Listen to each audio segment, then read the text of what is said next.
In today's class, we are going to discuss a few operations that we perform on binary images to improve their quality.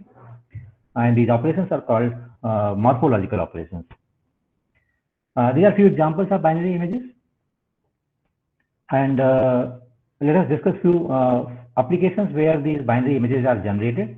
So one of the application we can consider is the example of background subtraction in case of videos, where our objective is to actually identify or locate the foreground object and remove the background.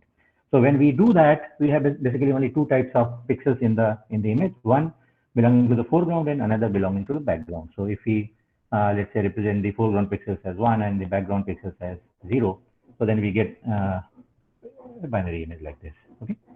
Another example we have seen where binary images are generated is edge detection. In edge detection also we perform the gradient computation, and then on the gradient we apply some threshold, and based on the threshold we locate the edges in the image. Okay, so here also we get the binary image as an output. There's another example we can consider is the example where we locate some objects based on thresholding.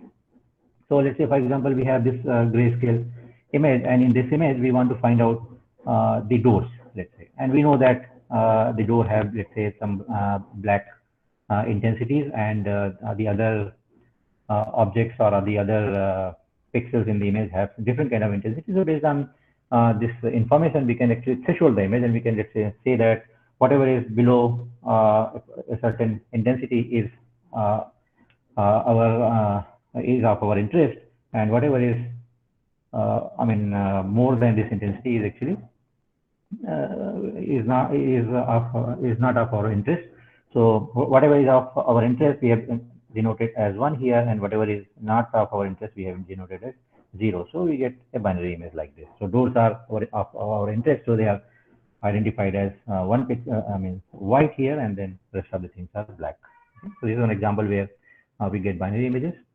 Another example where we get binary images is let's say the example is for the skin detection. So for example, let's say this color image is given, and we want to find out what are the faces in this, or what are the locations where the face exists, right? So in that case also we can do some kind of thresholding, but here the thresholding can be done based on color, because this is a color image. So we can do some kind of thresholding based on color images, color information, and based on that we can get the binary images here. So for example, normally we have seen that the color images are represented in terms of RGB in RGB space, but there is another alternate representation which is called HSV space. So when the images are represented in HSV space, it is seen that for skin there is there are a set of values that are we can identify for the H and for the H value basically. So and based on that identification, we can in the given color image we can say whether the color image is in the color image where a particular pixel is skin pixel or not. So for example, we have, let's say, two thresholds T1 and T2. So anything which is lying between the value of H which is lying between T1 and T2 that is identified as the skin, and whatever is beyond this range that is identified as the non-skin pixels, right? And T1 and T2 can slightly vary, so that is why the numbers are not written here. The thresholds are written as T1, T2.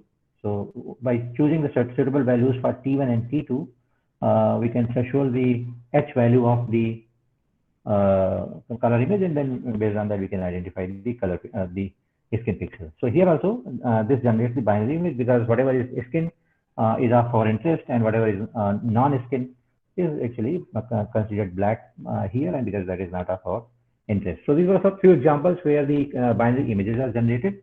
Now let us see what kind of operations we perform on the binary images and what are the challenges in those operations. So one of the very basic operations that we perform on the binary images is the connected component computation actually. And in this connected component computation, objective is actually to demarcate multiple regions of interest. Right? For example, if you see this picture, so in this binary image, we want to demarcate some regions here which are actually representing the faces. There might be some other applications also where we want to make use of this. So, for example, let's say in a given image, we want to find out how many faces are there. So in that case, we have to find out the regions representing the faces, and then we have to count them to get the number of faces present in the image. Similarly, let us say we want to find out the area of these faces. Like we want to find out whether the face belongs to a child or it belongs to a grown person. So based on the area, we can get some idea. So other thing that we compute once we locate these connected components, another thing that we compute from them is the information like the boundary of those regions or the area of those regions and so on. Now, when we do these computations, we face some issues. So as I said here that we are going to compute the number of objects or the region of our interest. So here we see that whatever was of our interest, we have denoted as white pixel here. Okay. But when we did that, I mean, let us say this image has been obtained after the thresholding that we discussed in the previous slide. So when we do that, we find that there are some white portions here present in the image which are of our interest, but there are some noisy pixels also. For example, this particular pixel is not of our interest. Similarly, these pixels are not of our interest. This is also not of our interest, right? So with the foreground objects or with the objects which are of our interest, there are some other pixels also present in the image which are not of our interest, right? So we can call them as noisy pixels, right? And so if these noisy pixels are present, if we are, let's say, doing the connected component computation in these images, we will not only find 4 components which are encircled here, we'll also locate these small objects or small portions also as one object. So the number of objects are actually increasing because of these noisy regions. Similarly, as I just said that we want to also compute the area of these objects to, let's say, find out whether the face belongs to a child or to a grown person. So in that case, if the object has holes, so then in that case the area will not be correct. So in the objects we don't want the holes. So the major issues that we see in the binary images is that they actually contain holes. The foreground objects or the foreground areas in the binary image, they often contain holes.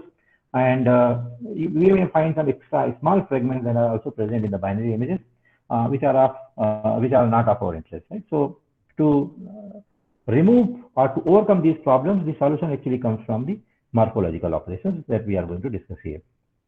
So when we are using the morphological operations, these operations are useful to clean up results that is available to us in terms of the binary images, right? We have got the binary images as an output from some operations, and we want to clean the results, clean the image. So we can make use of morphological operations, and when we are using these operations, we will be able to actually remove noisy pixels from the binary images.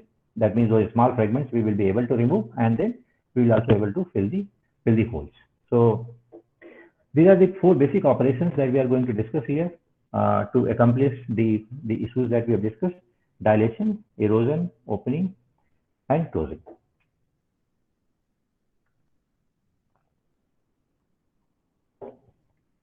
So let us first discuss dilation and erosion, and then we'll come to opening and closing. So in short, dilation is actually used to fill the holes. So if, let's say, if you consider the objects present here and you want to fill the holes, these holes can be actually only filled if your foreground region increases, it grows. So you can imagine that, let's say, these white pixels that are present, let's say, inside the circle, if they grows in the sense that whatever black pixel is in their vicinity, if that also becomes white, then you'll find that if that way, if we grow the region, we'll find that slowly these holes will get filled. Okay? So in the dilation, basically, we do something like that, where we expand the foreground, and because of that expansion, the feature grows, and because of that, we are able to get the holes filled. Okay?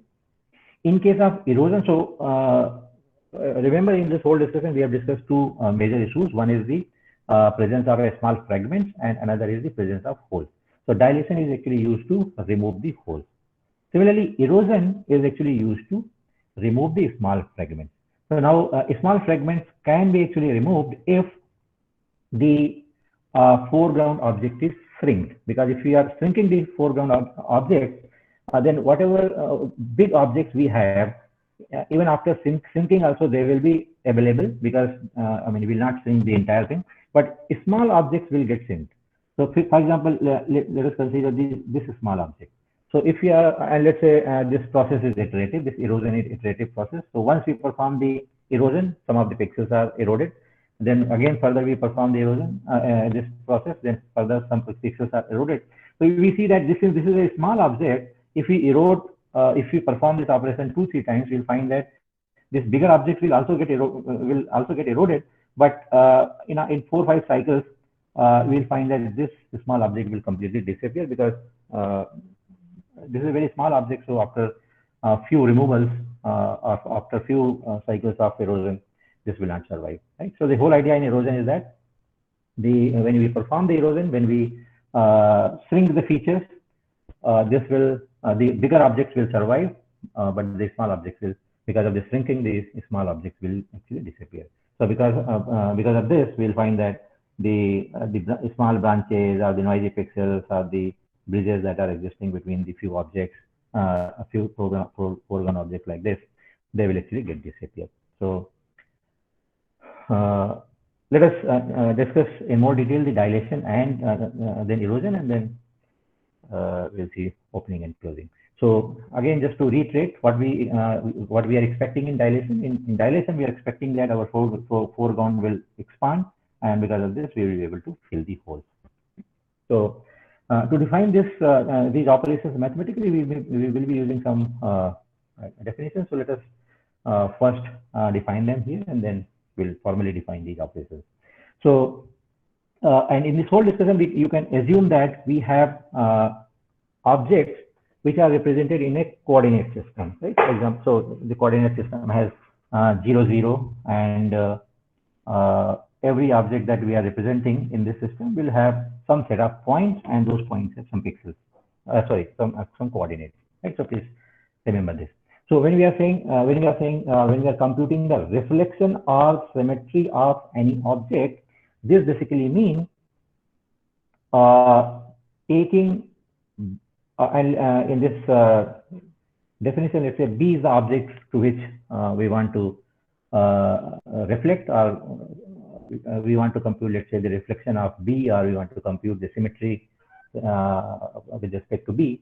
So in that B, and let us say this B is here. So in this B will have several coordinates, several pixels, and every pixel will have coordinates.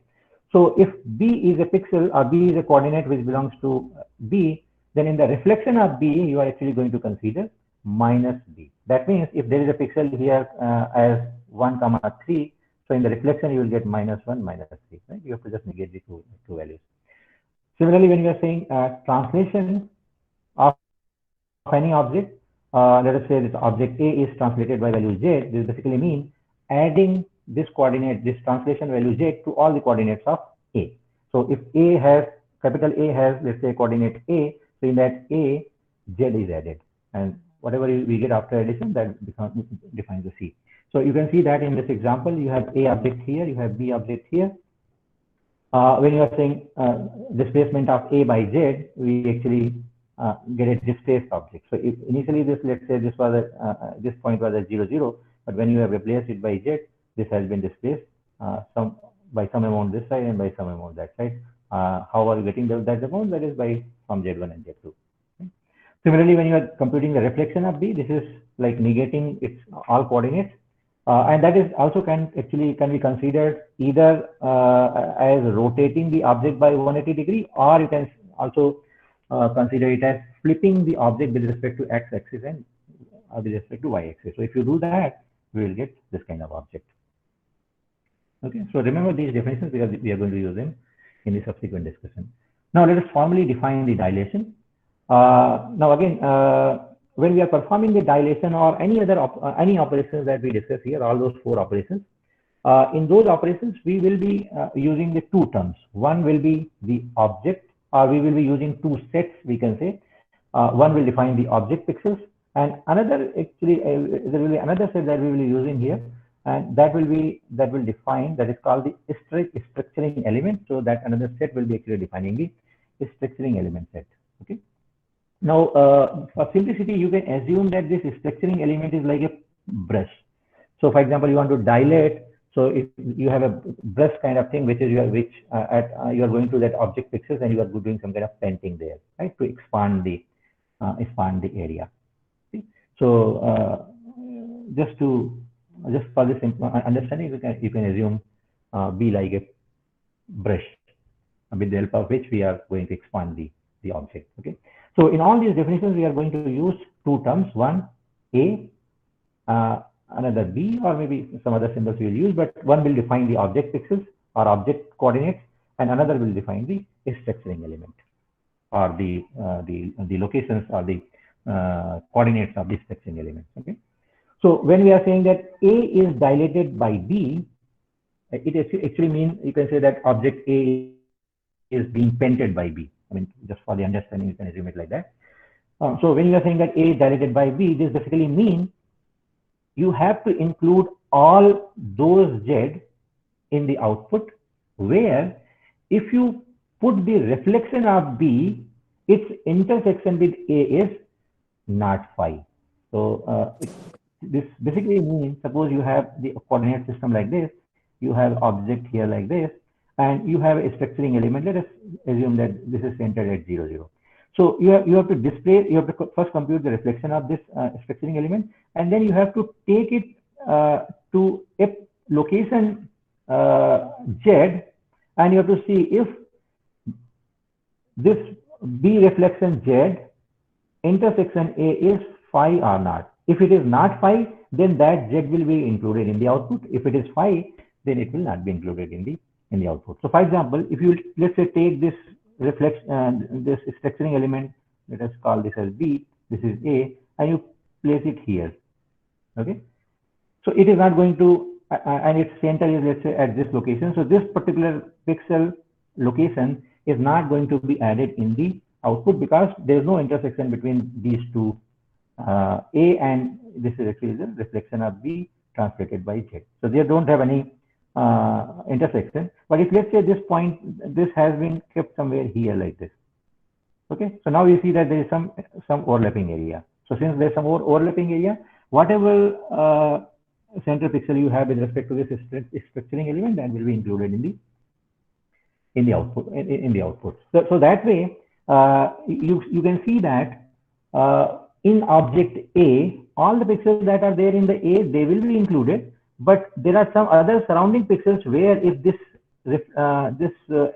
B cap is kept, we'll get some intersection. So those points will be also included in the output. So that way you see that the A will expand, because originally A was only this much, but now when you are considering all the surrounding pixels, where if you are keeping this B cap, you get some intersection. So those points will be also included. So you may find that the area will actually increase. So this shaded portion, you can see that that will be actually also included in the object. So in that way, you are seeing that the object is growing. And if, let us say, the object A would have had the whole, like for example, object is defined like this, right? So now when you are doing this kind of operation, it will expand in these directions, and at the same time it will also expand in these directions, right? So because of these expansions, you will see that these holes will get filled. Okay. So that's what we mean by this first definition here. And if you just analyze, you'll find that the B cap Z and the intersection of B cap Z and A, it will be actually the subset of A, because wherever they are intersecting, those points are from A. So that is why this will be a subset of A. And we can have a simplified definition here like this: if our B is symmetric. If the B is symmetric, that means if you are doing the reflection, we get the same thing. So in that case, we can define C as, the dilation of A by B as a set of points C, where C is obtained by adding A and B, where A is coming from capital A and B is coming from capital B. Okay. This will be clear. We are going to consider an example with respect to this. And please remember that dilation is commutative. That means if you perform A dilation B or B dilation A, we are going to get the same thing.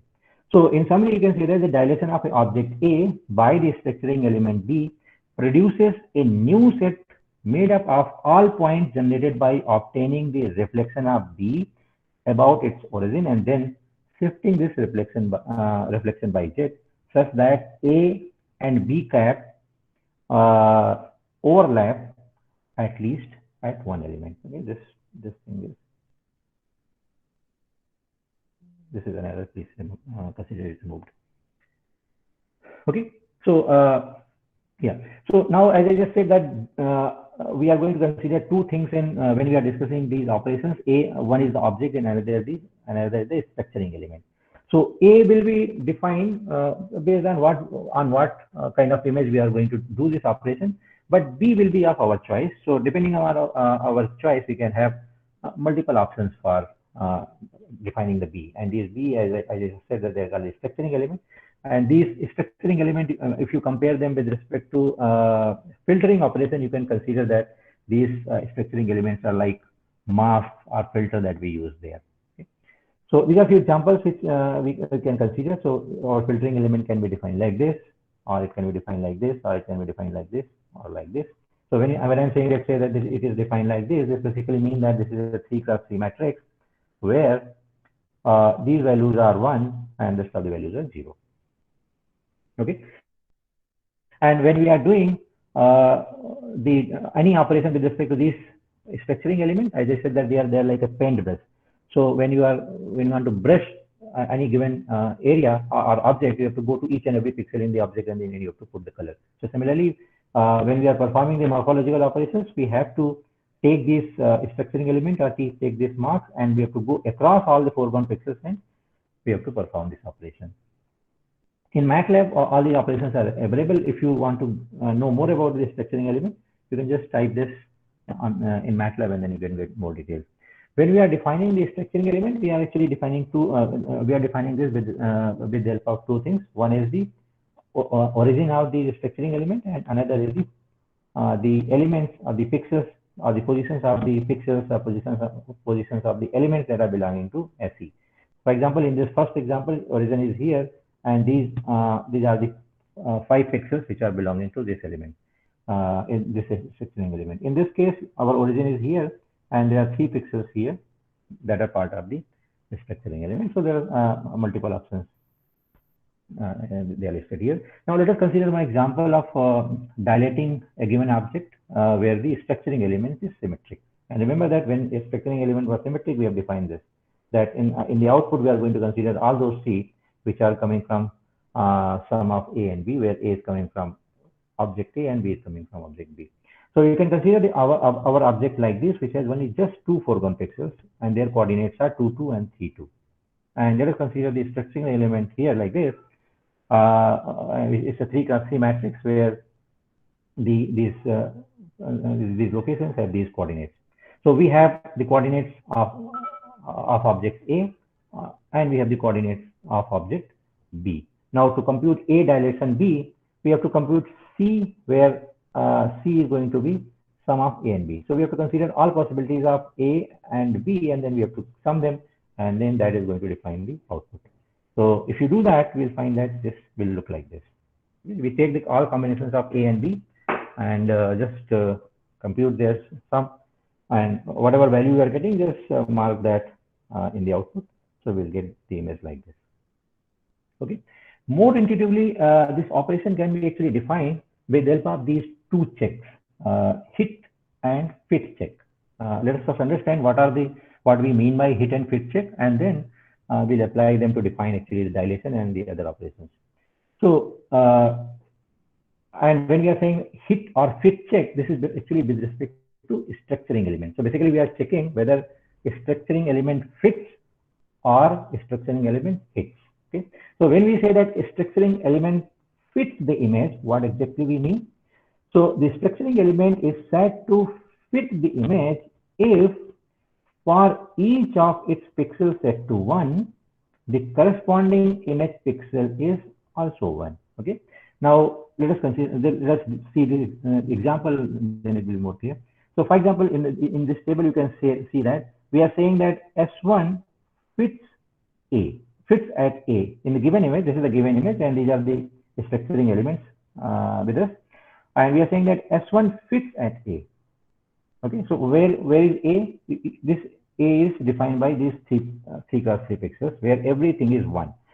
So now here everything is 1, and in your structuring element is also having all 1.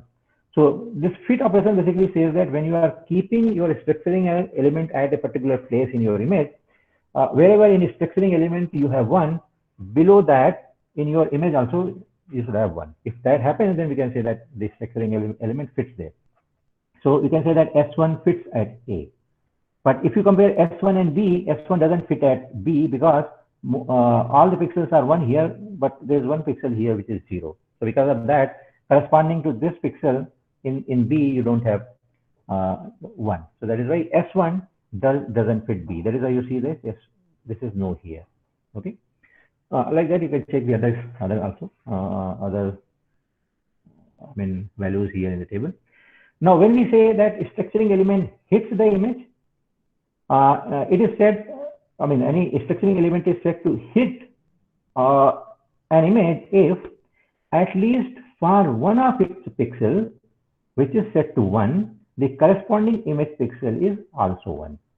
Okay. So in this case, we are putting our structuring element over the image, and we are checking if there is at least one pixel corresponding to the structuring element, where the structuring element is 1, the image pixel also 1. If that happens, then we say that it hits the image.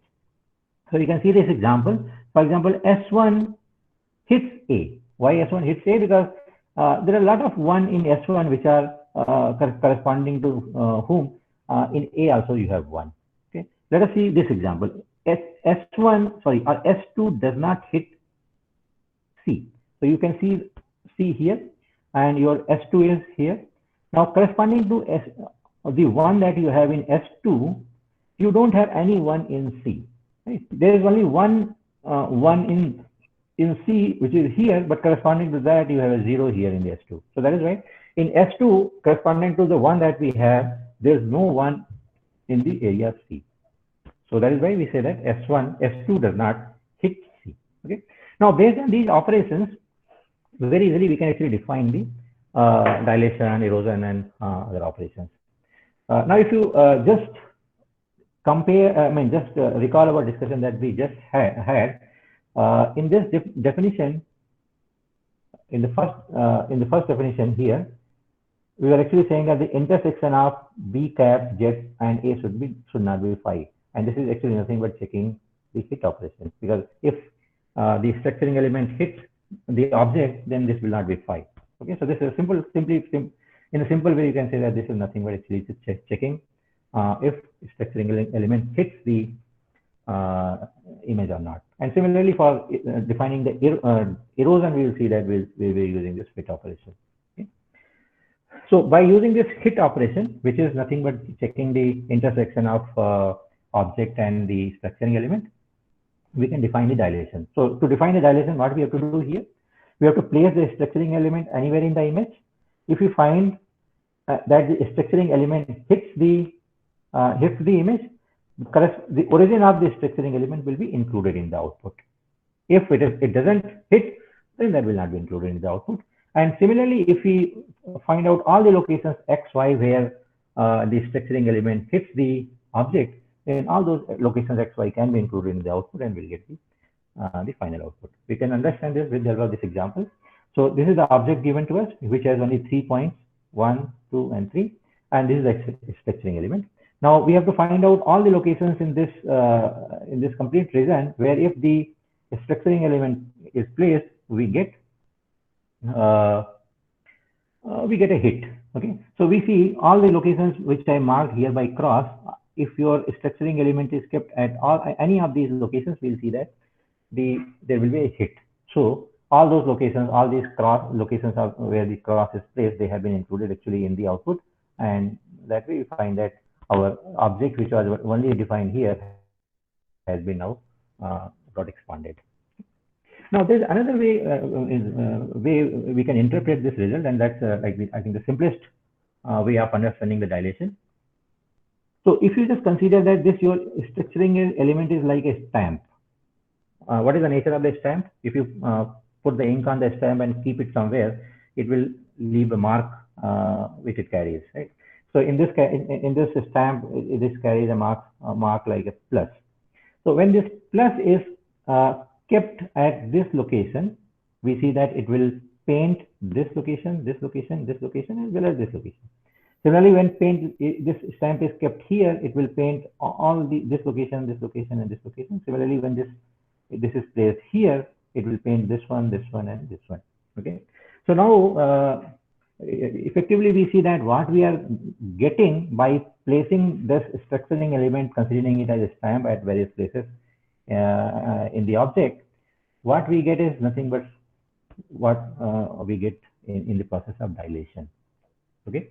So we can say that simply when we are performing the dilation, whatever the definitions we have discussed, they can be used. But in a very most simplified way, we can say that this is the process of a kind of painting where or stamping the image, where the stamp is our structuring element, and this is placed at various pixels, object pixels in the image, and whatever is marked below the stamp, that is considered in the dilation as output. Okay. So I guess this is the most simplified way.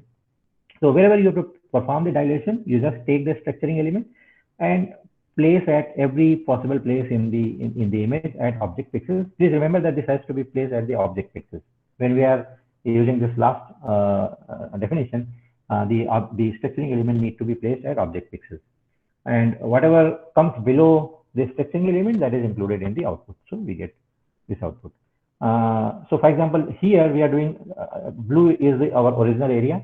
Now when we are dilating it with the help of the circular structuring element, we'll find that when the circular element is on the boundary, it will include these areas. So when it is inside this, anyway those pixels are going to be there because they are anyway the object pixels. But when it is at the boundary, it is going to include this area. And it cannot go beyond the boundary, because as I said that this structuring element needs to be placed only at the boundary pixels or at the object pixels. So this will not be placed, let's say, here, because this is outside the object. So when it is moving on the extreme boundary of the object, we see that it will stamp the area below it, and because of that, this all area will be included and the object will expand. Okay. Let us understand this with the help of this 1D example. We have, let's say, the object here like this, where the object pixels are marked as 1 and the background pixels are marked as 0. So we are going to, and this is the structuring element, we are going to place this structuring element at various object pixels in the input image, and wherever we are putting this structuring element, whatever falls below, it will get painted. So what are the possible places where we have to keep it? So one place is this one, because this is the object pixel. So when we are keeping this there, it will paint this this pixel as well. So in the output, you will get 1 here. It will not be placed here because it is 0. No effect here because this is 0. No effect here because this is 0. Now again, it will be placed here. So when it is placed here, it will paint this. So I mean, it will paint this also, but this is anyway 1. So I'm not highlighting that. So it will make this pixel as 1. So you will see that this becomes 1 here. Similarly, when you keep it here, it is making, since all these 3 pixels are 1, so you don't see any effect of that here. But when you are keeping it here, let's say, this was 0, but that pixel has become now 1 because that falls below this pixel in the image. Okay. So let us conclude the dilation by again revisiting this example that we discussed at the beginning. So in this whole discussion, we have understood that the dilation actually expanded the features or the grows the features, and because of that expansion or growth, we'll see that the holes will be filled. Okay. And this is one example of the application where you can consider that this can be used. Suppose you are doing the text recognition where the text is broken, as you see here, and you want to make the characters more visible, so you can perform this operation by choosing this stretching element. As we have seen in case of filtering, there are multiple options of choosing the filters, and then depending on our requirement, we choose a particular filter. Here also we have different structuring element, and depending on our requirement, we'll choose a structuring element. Now let us discuss the erosion. Erosion, as I just said, that it actually shrinks the features. As the name suggests, it's erosion. So actually it erodes the object. So when you do the erosion or when you erode the object, obviously the features are going to shrink.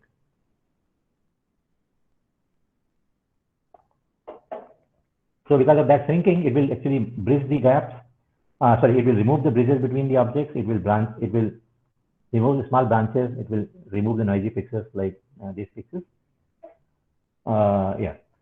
So actually, I mean, you can see here that when we have performed the erosion, and that means when we have gone from here to here, there are some pixels which have been eroded, some noisy pixels which have been removed, and there are some pixels which have not been removed. So I mean, this particular pixel has not been removed. Though there was a noisy pixel, or these pixels, group of pixels were noisy pixels, but they have not been removed. The reason is that it depends how many times you have eroded. So if you keep eroding, then you will find that this may also this may also will get eroded. Okay. Maybe if you have performed, let's say 2-3 times, then only these small fragments have got removed. So you have to perform the erosion multiple times to remove the object, remove the noise. Okay. Now let us define this formally, erosion, and we are directly defining this erosion with the help of fit operation. Okay. Mathematically, you can say that when we are performing the erosion offset A by the structuring element B, we are going to include all the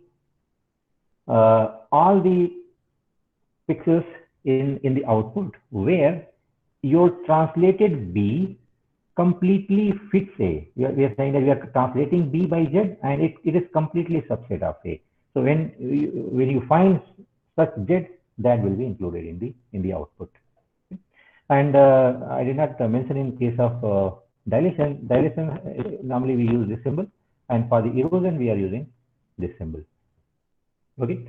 So and what we mean by this translation of B by Z? This already we have defined. Just for your ready reference, it is written here. So we can see that when we are translating B by Z and checking that whether it completely fits or not, we are whether it's completely subset of A or not. This is nothing but actually checking the fit operation, or checking whether the structuring element fits the object or not. And if it fits, then that will be actually included, the pixels, corresponding pixels where the origin of the structuring element lies. That will be actually included in the output. Let us understand that with the help of this example. So here the object A, this object is A, whereas this continuous boundary, and this is the structuring element B. When A is eroded by B, all those pixels will be included in output where B completely fits A. So we see that the area where if this structuring element is kept and it fits A, is the only area which is inside this dotted rectangle, right? If you move this away, you'll see that its center will be actually away. Some of the points of the object will be some of the points of the structuring element, they will be actually outside the object. So that is why those points, those pixels will not be considered in the output. For example, if you place this circle at this point, so you see that some part of the structuring element, maybe you are placing the circle here. So then you find that some part of the structuring element is outside the object.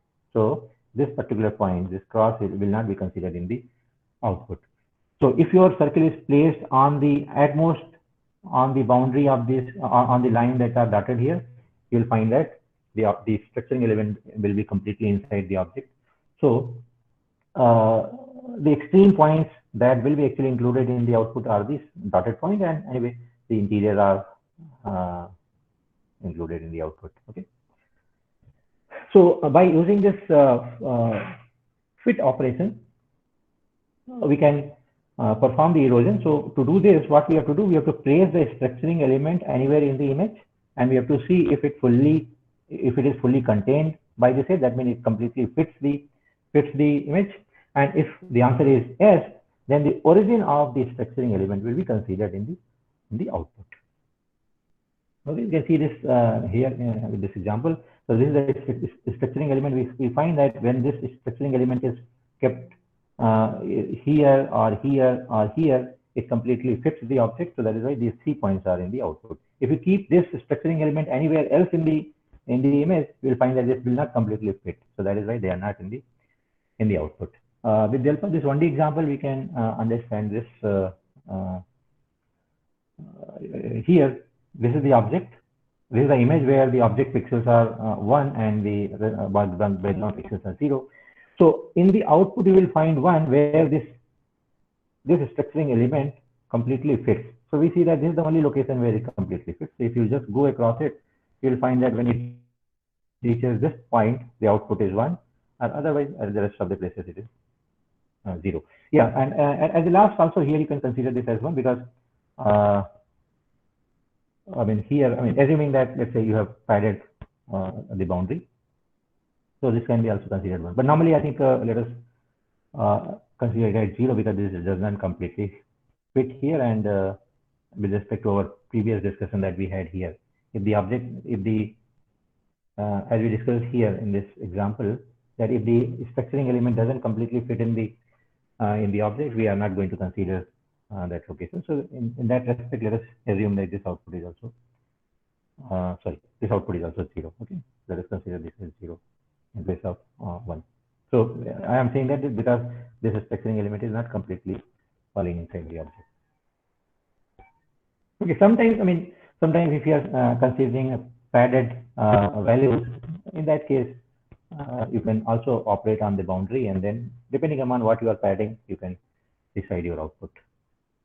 And in this example, let us say that we are not padding anything. So since we are not padding anything when you are operating at this pixel, we don't have completely this structuring element inside the object. So let us consider this as 0 here. Okay. Now, so let us summarize the erosion by discussing this example again that we have seen. So when we are doing the erosion, as I said, only those pixels which are going to be included in the output where the structuring element completely fits. So in the small areas, if you keep your structuring element, you will find that they will not be completely included in the, they will not be able to completely accommodate the structuring element, so that they will be removed. And slowly, if you keep performing that operations, you will find that the more and more pixels will be removed. Okay? So whenever you have to perform the erosion, we have to erode the connected components, and because of this erosion, we'll find that the features will shrink, and because of this shrinking, the small features which are existing, which are connecting the objects, they will actually get removed, and because of that, we'll find that the noisy pixels will get removed, or the branches that are connecting the two objects, they will get removed, and so on.